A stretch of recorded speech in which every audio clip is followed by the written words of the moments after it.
Okay, thank you. So, welcome members. Just would remind you all that this meeting is being broadcast online and throughout Parliament buildings, and I would just welcome anybody in the gallery or watching online. If you can please make sure your phones are muted, and reminder that no recording or photography of this meeting is allowed. So just to proceed then, so we do not have any apologies, and we have 3 members online, so I think that's everybody today. That's great. So any declarations of interest, members? Not that I can think of, Okay. no. Okay, thank you. So item number 3 there, chairperson's business. So there's only one item of chair's business today, and I just would like to refer you to pages 3 to 4 of the table pack. This is an item for noting. It is a note of the informal meeting which took place between the Deputy Chair, the Clerk, myself and First and Deputy First Minister and some other officials earlier in the week, and a full list of attendees is in that note. The purpose of the meeting was to discuss the inquiry and the redress legislative timeline for the Truth Recovery and Redress Bill. So just to advise, the Clerk is now going to work with officials within TO over the next coming weeks to identify preparatory work on the key issues within the bill in terms of its introduction, and then moving forward from there. And it is anticipated that the bill will be presented in June 2025. Has anybody got any questions or comments to make in relation to that? Glad to see movement. Yeah. Okay, so just content then that the Clerk then continues or starts proper. Yeah. Okay, thanks so much. Okay, so item number 4, draft minutes. So you'll find the draft minutes of the meeting held on the 2nd of April on pages 6 to 10 of your pack.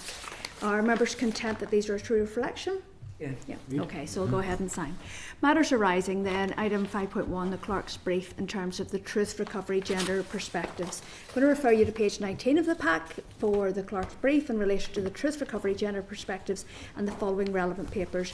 So you'll find the brief from the meeting, Clerk's brief from the meeting on the 2nd of April, setting out the background. Just find the committee's correspondence seeking information following the meeting of the 29th of January and the departmental responses communication correspondence, the committee's correspondence to the Truth Recovery Independent Panel co-chairs following the meeting of the 12th of February 2025, and the co-chairs' response to this correspondence, and then the official report of the committee meeting of the 29th of January 2025.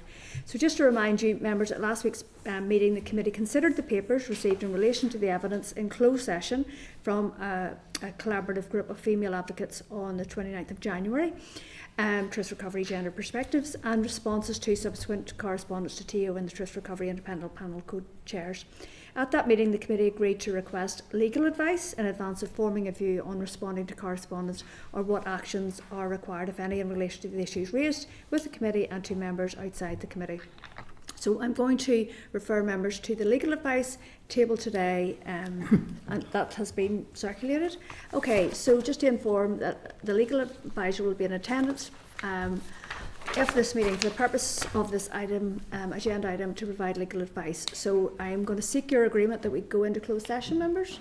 Great. Okay, thank you.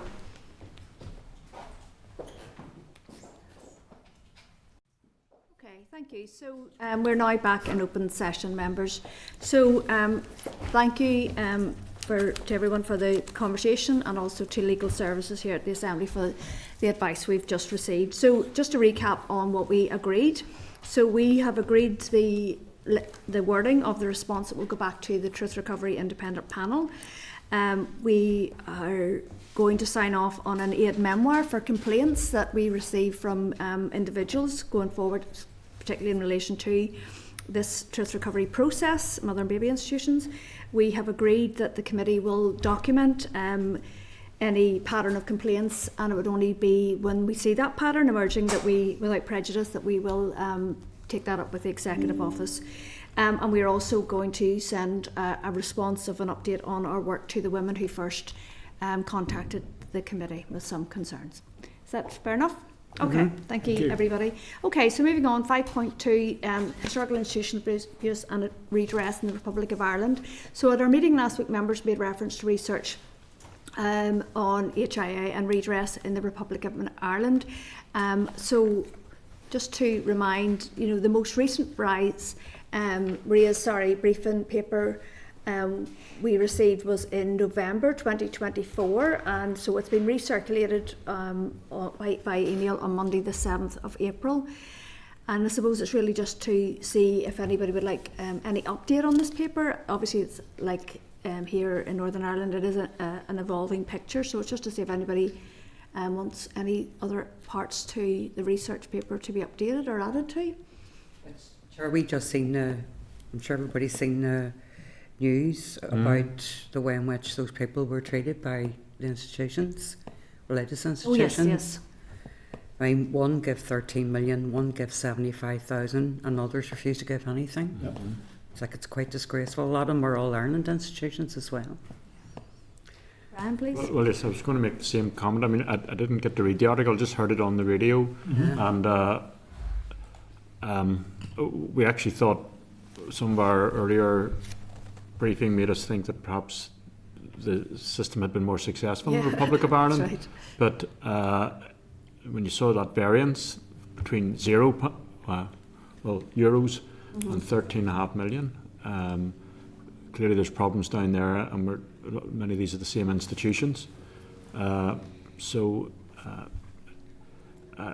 we're all the more determined, you know, that those with responsibility for what happened in the past should not escape the consequences of their liability. Yep. Okay, so I suppose maybe just to go back and ask for just a bit of a scoping exercise of what's actually happened in the last 6 months or so in terms of some of the developments in the Republic. Okay, thank you. So moving on, 5.3, the Balmoral Show. So at last week's meeting, the committee considered correspondence from the Public Engagement Manager regarding this year's Balmoral Show. The Assembly Commission will be hosting a marquee at this year's event, and a full roster of engagement activities is planned. These will be interactive, showcasing the work of the Assembly and promoting our programmes and tours. Other business areas, such as the Education Services and Youth Assembly, will be periodically present to promote their work and engage with the audience. Potential for committee participation at the show was discussed at the Chairs Liaison Group, and the engagement team are now writing to each statutory committee to formalise the arrangements. So just to advise that the opportunities presented by the Balmoral Show are not a good fit for the work currently before our committee, and it is, however, something that we might consider in the future. Are members of that view, or is there any areas that people would like to be present at it and speak to? Go ahead, please. Well, obviously, I mean, the site itself is under remit of the department, and something we I think we did indicate we'd be interested in visiting at some stage, but the show itself, I think the focus will be on the Balmoral Show, but I hope we will have opportunity, you know, for a proper consideration of the development opportunities of the site. Yeah, no, that's an excellent point, Brian. I hadn't really made the connection in my head properly. Did you want to add to that? Is there something in the forward work programme, Sarah Ann? Have we maybe? Yeah, so we've penciled in a potential visit to the site for after Halloween recess, but we'll make those arrangements obviously over the summer. Yeah. Well, Okay. it's probably a good opportunity if people get along the Balmoral Show to get to see the vastness of the site. So no, thank you for that. So I think we're content not to do anything this year.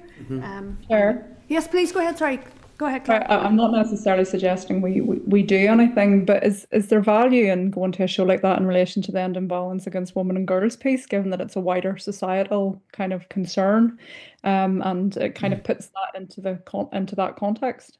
I just always think those types of events are seen as just rural events, but actually, you know, ending violence against women and girls is pertinent in rural areas as much as it is anywhere else. If anything, probably quite a hidden shame. I'm not necessarily suggesting the committee does anything, but would it be worth even the executive office looking at promoting that message there, given the conversation around wider societal attitudes? Thank you, Claire. Okay, I think Timothy, do you want to? Absolutely agree with what Claire said, but what we've heard in the past is that it's a strategy across all departments. Yes. So there should be an onus on any department that's going. That should have something of what they're doing to end violence against women and girls. So I don't think it solely falls to us, but I think it is something that we should highlight to other departments that are attending, that this is prominent in some of their messaging. TO's leading on it, aren't they? It's, yes, the Public Engagement Unit here. We have the money, but every department has a responsibility. I think that's the way it was put. I suppose as an action then we could possibly write to the Executive Office and see if they're doing anything to promote their strategic plan, and delivery from that. But also I think justice Justice will as do a lot well. of stuff. You know, I think that They do rural crime. They do a whole Yeah. range of activities, and domestic violence and all of those issues will be covered there. That's my experience in the past in justice. I wonder But could- you're right, Claire. I mean, I think, you know, writing to them would be useful. yeah.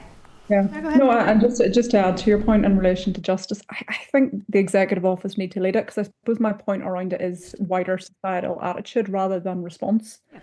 Yeah. And you know, I think ultimately that's how we tackle this. And I don't know, there's something really interesting about that particular event and the type of people who go to it that really need to hear that message. And I'm not suggesting anything necessarily, no. but you know, I just think it would be an interesting way to present it in a thing that people assume is just a rural event. Well, actually, no, it affects everyone. So No, I think that the clerks just suggested there that we write to the executive office then, and then that they would then write to the other departments who will, because I think ERA will have a stand as well. So it's just to ensure that those departments that are exhibiting, that they would reflect this work through their own work streams. Anybody else want to comment on that before we move forward? No. Okay, is that okay? Thank you. Okay, so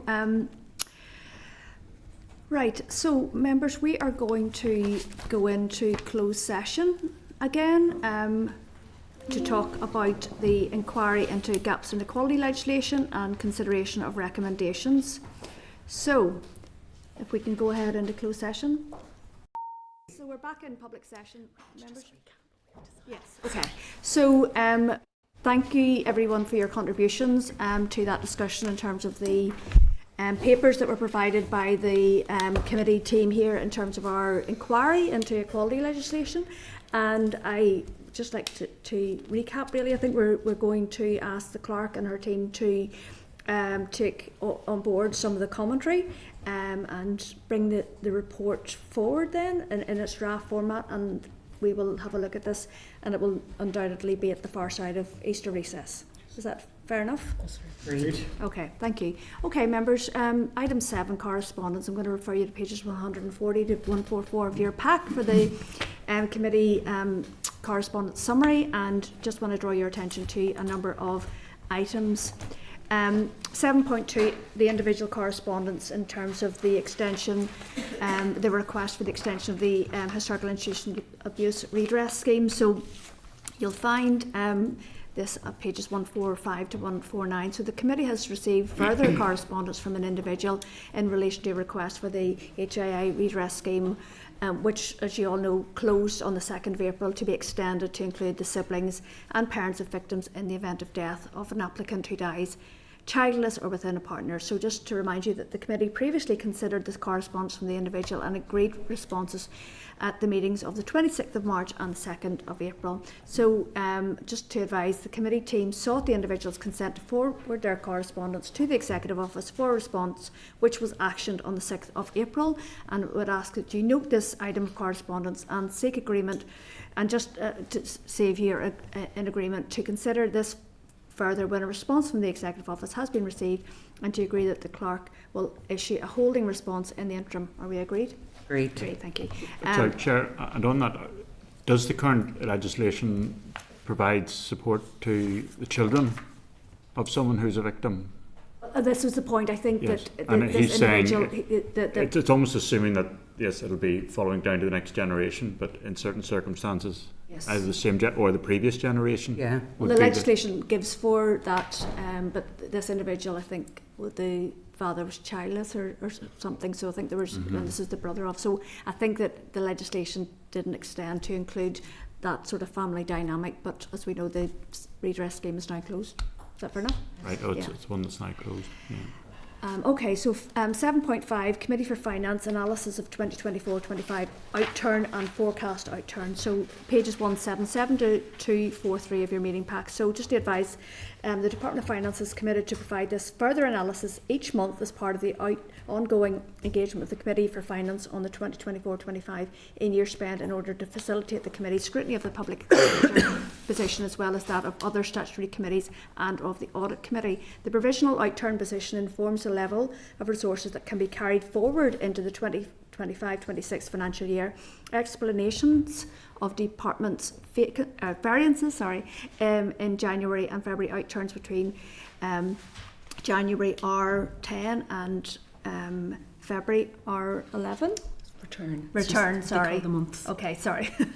Outturn and forecast outturn can be found in Annex F of the correspondence. In regards to non-ring fence funding, TEO was advised that the reduction of £9.5 million in February outturn is due to timing of historic institutional abuse victims, payment scheme and truth recovery programme spend, timing of shared future grants payments, timing of Peace Plus spend. There are uncertainties of timing of when this spend will hit over all of the aforementioned areas of spend. In regards to ring fence funding, an increase of £4.4 million in February outturn is due to profiling of FTC amortisation. In regards to Capital Dell, a reduction of £1.3 million in February outturn is due to profiling of Urban Villages capital grants. So members, I'm asking you to note this item and to seek your agreement to write the department to request further information on the breakdown of the £4.4 million in February outturn due to profiling of FTC repayment, and further information on the profiling of Urban Villages capital grants. Are we in agreement? Great. Thank you. 7.6 Committee for Communities Terms of Reference for Civil Servants entering into co-design. So pages 244 to 245 of your pack. So just to advise, at our meeting on the meeting on the 27th of March 2025, the Committee for Communities considered an email received from the Executive Office in reply to Committee's request regarding co-design terms of reference for civil servants. The Committee noted its dissatisfaction with the reply received and agreed to write the Executive Office to highlight this.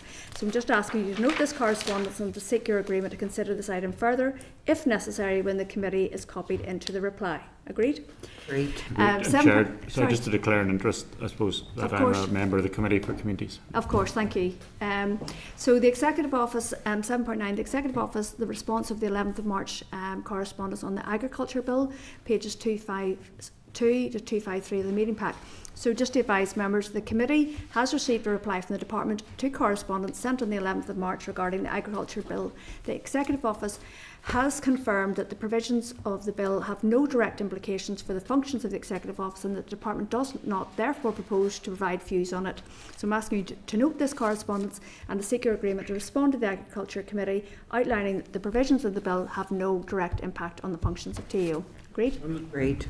7.10, the Executive Office response to our correspondence of the 13th of March, the draft Refugee Integration Strategy and Delivery Framework, pages 254 to 258. So just to advise that the Committee has received a response from the Department on correspondence issued on the 13th of March in relation to the draft Refugee Integration Strategy and Delivery Framework.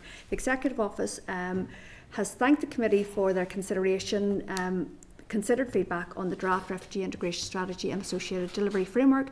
In terms of next steps, they have confirmed that Ministers have now also shared and discussed the draft strategy and framework with executive colleagues, and the intention now is to seek the Executive's approval and agreement to publish. So just to ask you to note the correspondence and seek agreement to consider the strategy further once the Department has updated the Committee following Executive approval and publication, in particular where there have been any changes to the version considered previously by us as a Committee. Agreed? Great. I just want to put on record, I thought it was a very nice piece of correspondence we'd received back from the Executive Office, and I think that it tones well with sort of our working together in the future in terms of oversight of that strategy. Okay, so members, just ask you to note the following. 7.3, Hansard Report, Departmental Briefing on the Budget of 2025-26 from our meeting on the 26th of March of this year. 7.4, Hansard Report on the Departmental Briefing on Communities in Transition from our meeting on the 26th of March 2025. 7.6, an activity report from the investment strategy in terms of investing activity, their investing activity report of the 30th of March 2025. And item 7.8, response from the Committee for Finance to the 11th of March correspondence on the primacy on renewable heat incentive scheme report. So do members have any other correspondence they wish to discuss? No, Chair. Okay, so draft forward work programme then, pages 259 to 262 of the pack, and I'm going to ask the Assistant Clerk to talk through any changes, please. Thanks, Chair. Thank So you. just a couple of changes. So first of all, for the 7th of May, we've brought forward the raise briefing for the updated paper on legacy and ROI. And that's to accommodate 2 sessions that you'll see now have been added to the 14th of May. So that's to look at the Victims Payment Scheme, or Victims Payment Fund, sorry. So we're going to hear from the President of the Board and TO officials.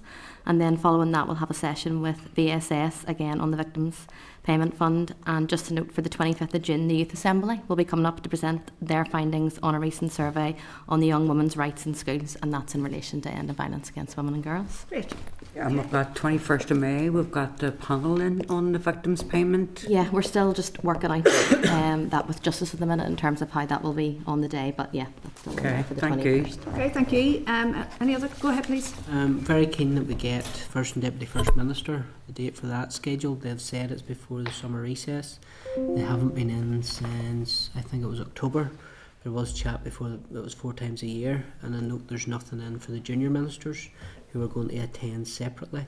I think that's something we need to start applying a bit of pressure to get them in front of the committee. We discussed this earlier today. I suppose it would be really helpful if they came whenever the bill was being presented in terms of mother and baby institutions. I suppose, do you want to speak to this, Clark, please?